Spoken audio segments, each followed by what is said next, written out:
Hello everyone, मैं अर्पणा जैन। स्वागत है आपके हमारे यूट्यूब चैनल जैन क्लासेस में। जैसा कि हमारा टॉपिक चल रहा है अभी 6 क्लास की संस्कृत में फर्स्ट चैप्टर है ना। बुक का नाम क्या है? दीपकम। दीपकम का हम फर्स्ट चैप्टर यहाँ पर पढ़ रहे हैं। तो चलिए, हम पहुँच गए हैं पेज नंबर 4 पर। आज हम पेज नंबर 4, 5, 6 ये सारा आपको दिखाते हैं इसमें क्या बताया है। ठीक है, तो कह रहे हैं टॉपिक क्या है इसका। इसके पहले हमने स्वर और व्यंजन को पढ़ लिया है ना। पेज नंबर 1, 2, 3 में हमने स्वर और व्यंजन को समझ लिया है। स्वर कितने होते हैं, व्यंजन कितने होते हैं, इसमें स्वर के कितने भेद हैं, व्यंजन के कितने भेद हैं, ये सारी चीजें हमने इसमें पढ़ ली हैं। अब हम पढ़ रहे हैं गुणिताक्षराणी बदामह लिखामह चा। मतलब इसको आपको क्या करना है, गुणित मतलब इसमें आपको इनकी मात्राओं को समझना है। इनको हम बदाम मतलब बोलेंगे और लिखेंगे। ठीक है, हमने आपको बोला था कि जो स्वर होते हैं उसका मतलब क्या होता है कि वो कैसे है, मात्राएं हैं। स्वर का मतलब कितना है, मात्राएं हैं। जैसे आ की कोई मात्रा नहीं होती, बड़ा आ की बड़ी आ की मात्रा ऐसे लगाते हैं। छोटी ई की मात्रा हम लेफ्ट साइड से ऊपर कर दें तो वो छोटी ई की बन जाती है, और राइट साइड से ऊपर लगा दे तो बड़ी ई बन जाती है। फिर छोटा ऊ बड़ा ऊ, री की मात्रा ऐसी लगती, छोटी री की बड़े री की मतलब 2 बार टमाटर बना दो तो बड़ा री हो जाएगा। सॉरी, ये है री की मात्रा में 1 री बना दो तो री बन जाएगा। ए की मात्रा मतलब होता है ऊपर 1 मात्रा। आई की मात्रा मतलब होता है ऊपर 2 मात्राएं। ओ की मात्रा और औ की मात्रा, ये औ और औ की मात्रा। ठीक है, 2 मात्राएं लगा देंगे आप नीचे एक डंडी के साथ तो वो ए औ हो जाएगी, और 1 लगा दोगे तो वो ओज हो जाएगी। हमने आपको बोला था ना कि स्वर का मतलब होता है कि मात्राएं, हम जितनी भी मात्राएं उपयोग करते हैं वो काय में आती हैं, सारी स्वर में आ जाती हैं। समझ गए? तो ये स्वर हैं आ ई ओ, और ये उनकी मात्राएं दे दी है नीचे। ठीक है, इस तरह से आपको ये पूरी, जैसे आपने पढ़ा होगा ना अभी 5th क्लास में, 4th क्लास में खड़ी जो बोलते हैं आप हिंदी में, जो आप खड़ी पढ़ते हो ना, वो यहाँ पर बता रहे हैं। ठीक है ना। तो इसमें आपको संस्कृत में ये चीजें आपको उन्होंने बताई हैं कि स्वर से मात्राएं कैसे बनती हैं और क्या कहलाती हैं। ठीक है ना। तो इसमें आपको करना क्या है, अभी देखो उन्होंने आपके लिए एक काम दे दिया है ना, बुक को फिल करने का। तो उन्होंने क्या कहा, यहाँ पर ये सारे व्यंजन दे दिए। अच्छा, आप देखो व्यंजन जो दिए हैं आपकी बुक में, ये देखो सारे आधे आधे दिए हैं, है ना, दिए है ना। आधा का, आधा खा, आधा गा, आधा घा, आधाड़ियाँ, ये सारे इन्होंने यहाँ पे आधे आधे दिए। अब इनको पूरा करने के लिए आपको क्या करना पड़ेगा, इनमें कोई ना कोई मात्राएं जोड़नी पड़ेंगी, इनमें कोई ना कोई स्वर जोड़ना पड़ेगा, तब वो पूरे हो जाएंगे। ठीक है, तो हम पहले देखते हैं। इन्होंने देखो आपको एक उदाहरण करके इन्होंने क्या कहा है, ये व्यंजन है, आधा का या व्यंजन है, इसमें आपको पहले आ जोड़ना है तो ये पूरा बन गया ना पूरा। इसमें हमने आ जोड़ दो तो पूरा बन जाए। अब आ के बाद इसमें आ की मात्रा जोड़ना है, क्योंकि आ के बाद बड़े आ आता है तो हमने आ की मात्रा जोड़ दी। फिर छोटी ई की मात्रा, फिर बड़ी ई की मात्रा, फिर छोटे ऊ, फिर बड़ा ऊ, फिर छोटा री, फिर बड़ा री, फिर लिरी, फिर के, फिर कई, फिर को, फिर कऊ। ये देखो हमने मात्राएं जोड़ी इन्होंने। ठीक है, एक इन्होंने एक उदाहरण बता दिया। अब आपको कह रहे हैं कि दूसरा अक्षर आपको खुद बनाना है। ठीक है, दूसरा अक्षर आप खुद करेंगे। तो कैसे करेंगे भैया हम, तो हम ऐसे करेंगे। अब हमने का के बाद खा ले लिया, तो आधा खा है तो हमने पूरा किया। तो खा में आ की मात्रा, खा में छोटी की मात्रा, खा में बड़ी की मात्रा, खा में छोटू की मात्रा, खा में बड़े ऊ की मात्रा, खा में री तो क्री, और खा में बड़ा री, फिर खा में रा। अब जब आप रा की मात्रा लगाओगे तो इसमें रा ऐसे लिखना पड़ेगा आपको, है ना, जैसे इसमें का लिखा है। तो रा, खा में ए की मात्रा खे, खा में आई की मात्रा खई, खा में ऊ की मात्रा खो, खा में ऊ की मात्रा खाओ। समझ रहे हैं ना आप?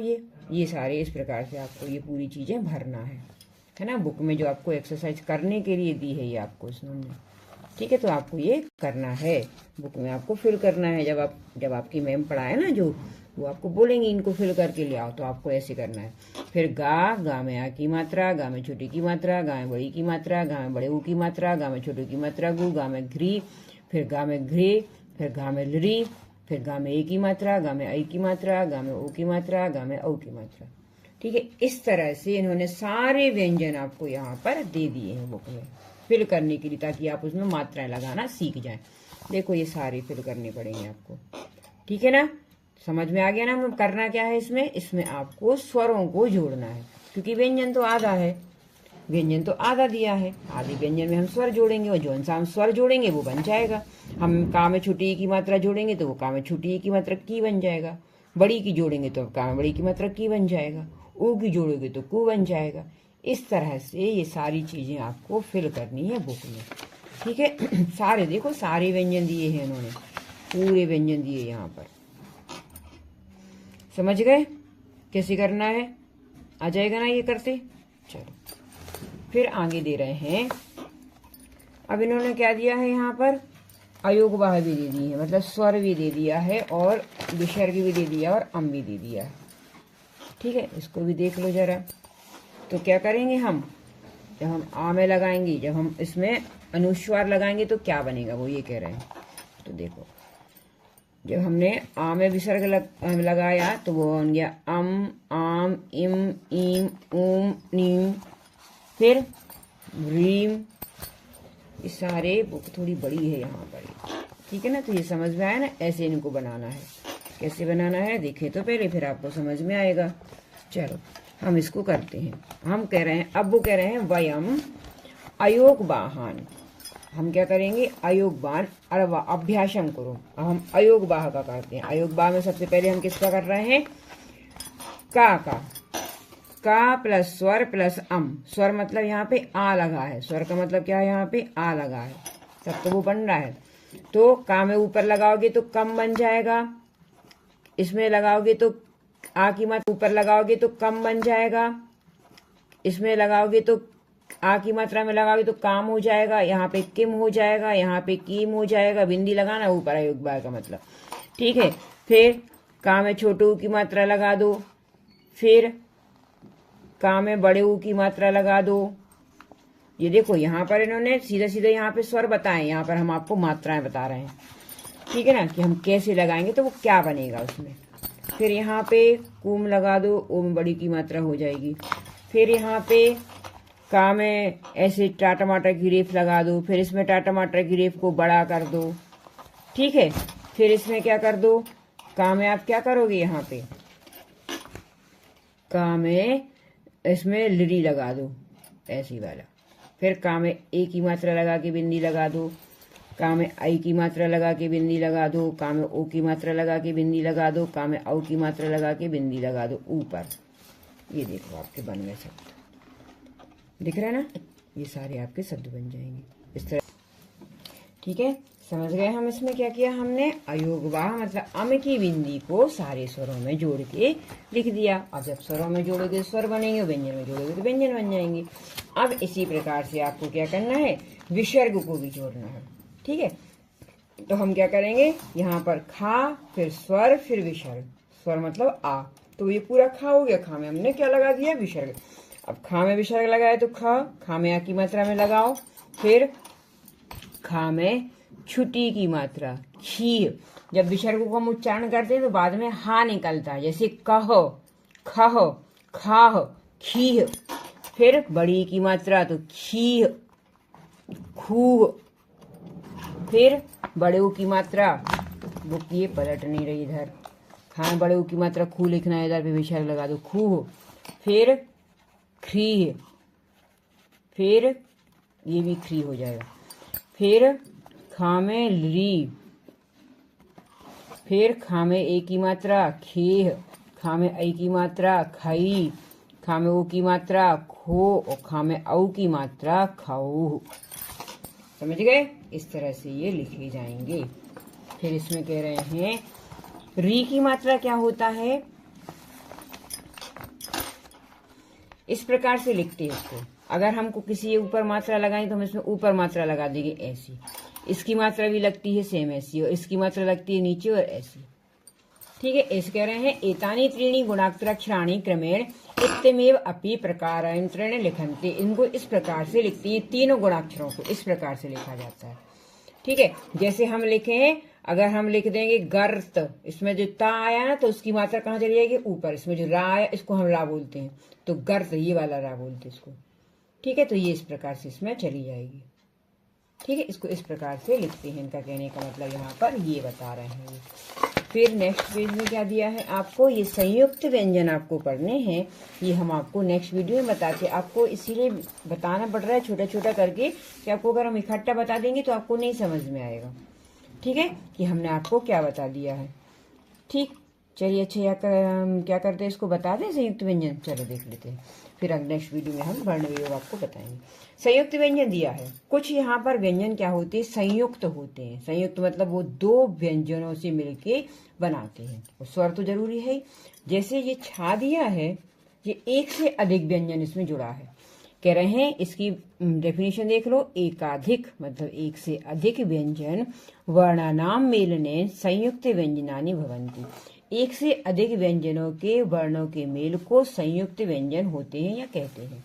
ठीक है, इसमें एक से अधिक व्यंजन होंगे। तो हम इसको देखें कैसे कह रहे हैं, तो कह रहे हैं जैसे छा कितने होते हैं, ये 4 होते हैं। जैसे छा, तो छा काय काय से बना है, आधे का से मतलब आधा का, ये आधा व्यंजन, और सा और प्लस आ तो इसमें लगेगा, ये स्वर तो लगेगा ही पूरा। ठीक, तो क्या कह रहे हैं कि का और सा से मिलके छा बनता है और आ बनता है। फिर जैसे इन्होंने कहा है कक्षा, कक्षा को अगर हम इस का को तोड़ दें तो ये का पहले, तो ये बनेगा आधा का प्लस आ, तो ये बन गया का। अब इस छा को बनाने के लिए आपको आधा का आधा सा और बड़ा आ लिखना पड़ेगा, क्योंकि बड़ी आ की मात्रा यहाँ पर लगी हुई है। ठीक है, तब ये बनेगा कक्षा। समझ में आया? फिर से देखो, इस कक्षा को इन्होंने क्या कर दिया है, तोड़ दिया है। तो सबसे पहले हम इस का को तोड़ते हैं। इस का को तोड़ने के लिए हमें आधा का, क्योंकि आधा का है इसमें, और आ मिला दे तो ये पूरा का बन गया। फिर इस छा को तोड़ने के लिए हमको आधा का आधा सा प्लस आ की मात्रा, क्योंकि इसमें आ की मात्रा, इसमें स्वर कौन सा लगा है, आ की मात्रा, तब शब्द बनेगा कक्षा। ठीक है, तो ये का। फिर उसने त्रा बोला है, तो त्रा किससे बना, हमने पीछे बताया था लास्ट वीडियो में। ता और रा मिलके त्रा बनता है, और आ इसको पूरा किया, ता और रा तो बनेंगे तो ये आधा बन जाएगा। इसको पूरा करने के लिए हमें इसमें आ लगाना पड़ेगा, तब बनेगा वो त्रा। ठीक है, चलो इसका भी उन्होंने एक उदाहरण दिया है कि कैसे तोड़ोगे इसको तुम। पत्रम लिखो, पत्रम लिखा है तो पहले हम इस पा को करें। इस पा को हमने तोड़ा तो आधा पा और आ बन की पा बन गया। अब त्रा के लिए हमें आधा ता आधा रा और आ लगाना पड़ेगा। ठीक है, और माँ क्योंकि आधा दिया है पहले से यहाँ पे हलंत, इसका मतलब क्या, हलंत। हलंत मतलब आधा माँ दिया है इसमें। ठीक है, जहां पर भी ये आधा ये लग जाता है ना, तो इसमें उसका मतलब होता है कि वो आधा है। ठीक, फिर दिया है ज्ञा। ज्ञा बनता है आधे जा से इया मतलब आधा जा, इसमें क्या होता है और आ मिला दो तो ये ज्ञा बन जाता है। जब हम इसको बोलते हैं ना ज्ञा, तो इसमें नाक का भी यूज होता है, तो इसको हम बोलते हैं ज्ञा। ज्ञा, ज्ञा मतलब आधा गा आधा जा और आधा इया मतलब आ। ठीक है, तो आधे जा और आधे इया से मिलके बनता है ज्ञा। देखो ज्ञानम, ज्ञानम जब आप लिखोगे तो आधा जा आधा इया और पूरा आ, क्योंकि आ की मात्रा है। ठीक, फिर ना को हमने तोड़ा तो आधा ना और आ, और माँ आधा दिया था तो आधा ही रखेंगे। ठीक है, शब्द बन जाएगा ज्ञानम। फिर कह रहे हैं द्या। द्या शब्द जो होता है वो आधे दा और या से मिलके बनता है। द्या शब्द किससे बनता है, आधे दा और या से मिलके बनता है, तो आ तो उसमें जुड़ी गई। जैसे विद्या, बा को जोड़ा आधा किया, ई की मात्रा लगाई क्योंकि छोटी ई की मात्रा लगी तो ई बना दिया। फिर द्या के लिए आधा दा और या बनाया और आ की मात्रा लगा दी, शब्द बन गया विद्या। समझ गए, ये इसमें दिया है। चलिए अब कह रहे हैं एवमेव सर्वेषां व्यंजनाम सर्वे व्यंजनी संवेदन संयुक्त व्यंजनानि भवन्ति। संयुक्त व्यंजन को उन्होंने बताया है। चलिए हम पढ़ते हैं आपको नेक्स्ट वीडियो में। ठीक है, अभी आप इतना समझ लीजिए जो हमने आपको पढ़ाया है। वीडियो अच्छा लगा हो तो लाइक शेयर और सब्सक्राइब जरूर करें। Thank you.